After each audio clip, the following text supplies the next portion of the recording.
as he likes to do often, and weekly, which is often. Jared is called in with a Game of Thrones question. We are kind of doing our Game of Thrones rewatch, working our way through the end of season 5. Almost right, Jared. Where are we at? So tonight we got episode 9, famous episode 9's The Dance of Dragons. We got it written by D&D, directed by David Nutter tonight. And we're just going to get right to it. We're going right to it. Your boy Stannis done fucked up. Yeah. Yeah, he did. This is that night. Ouch. I actually wrote down his last quote to his daughter. Oh, no. Sometimes a person has to choose. Sometimes the world forces his hand. If a man knows what he is and remains true to himself, the choice is no choice at all. He must fulfill his destiny and become who he was meant to be however much it may hate him. Forgive me. Yeah. Okay. Yeah. So often we come on to this show or Casterly Talk where this is going to be clipped out, and I talk about how I do love Stannis Baratheon and how I do feel in season 1 and when we heard his name in season 2 when he shows up, he's not friendly, he's not your buddy, but the Iron Throne is his by right as what we know the truth to be and what Ned believed the truth.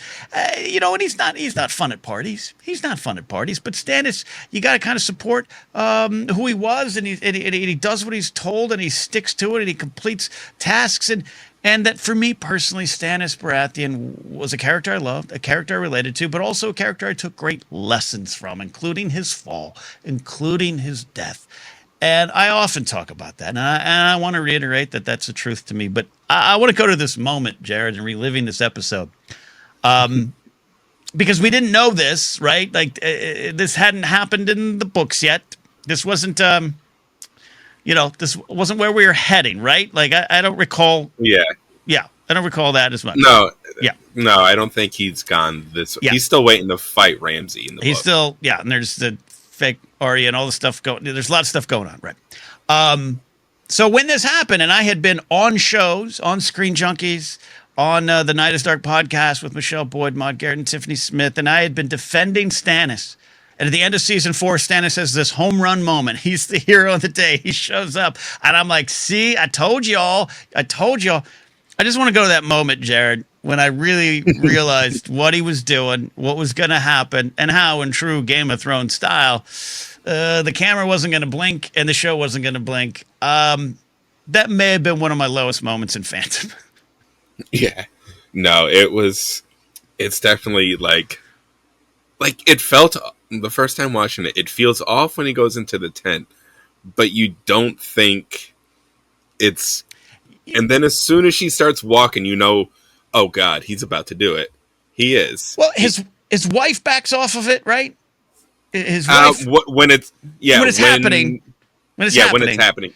After Melisandre lights it up. Yeah, that's right. The flames are already going when his wife's like, crap, the young actress, Carrie Ingram, did an amazing job. Actually, interesting fact, when I was doing research on this episode, she actually has this poor thing has osteoimperfectia and actually has many fractures. That's what it does. Her bones easily break a lot. Okay. So I can only imagine doing a hard Game of Thrones shoot and trying not to break bones. You know? I didn't know that. And she's got a great voice. That's her singing. They actually released that version of her singing that song in the end credits. Yeah, man. Yeah, I got nothing. She sells it. Yeah, she sells it, and it's perhaps in a show that's built on brutality, and there's a lot of horrible things in the show, and it's not about ranking what is more brutal. But this is the most visceral in a way for me, and again, it's probably my connection to Stannis, and it was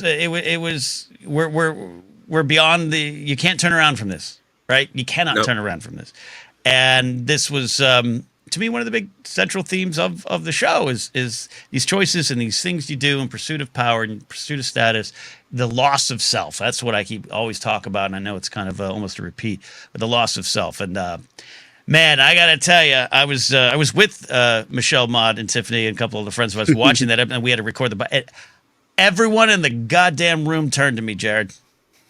Everyone turned to me like, "You mother, this is your fault. This is your fault." I still have my Stannis Baratheon sigil T-shirt, the Flaming Heart. I still have it. I haven't worn it in years. Oh God, nope. Yeah, I can only imagine the shit you took for this, because I always loved him as a character, but it was just I had, because I was because of the time it was. And this is what, 2014, 15 range? Season 5 is going on? When it was June 7th, 2015. That's right, June 7th, 2015. You're absolutely right. I was not yet even on Screen Junkies, but it was that era. I was on Schmoes, and I had made it my identity, as I do with a lot of things. I'm a guy who's feeding squirrels right now. I go to 7-Eleven. That's part of my online identity. I love Stannis Baratheon. Oh, I never shrunk lower than I did. And Rads in chat says it's the one episode I can't rewatch. I have rewatched it, but much like I still get scared by Large Marge and Pee-wee's Big Adventure 40 years later, and I kind of watch it with one eye closed still, even at my age, because it scared me so much as a kid. I watch that scene with one eye, just maybe I'll go cook some dinner while Stannis is burning his daughter. Oh, no. So, yeah. It's just that whole scene. I mean, other than the brutality, that scene's almost a masterclass in acting, cinematography, and not even that, just extras acting. All the soldiers, yes, it's good. All the facial acting from these probably here's a lunch is your payment extras. Getting it. Yeah, here's a day rate and some free crafty, and that's always been one of the successes of Game of Thrones is the casting from top to bottom was tip top and there. Yeah, I know. And look, I'll tell you, there's other things that happened this episode I can't even remember because it's all about my guy and his big mistake.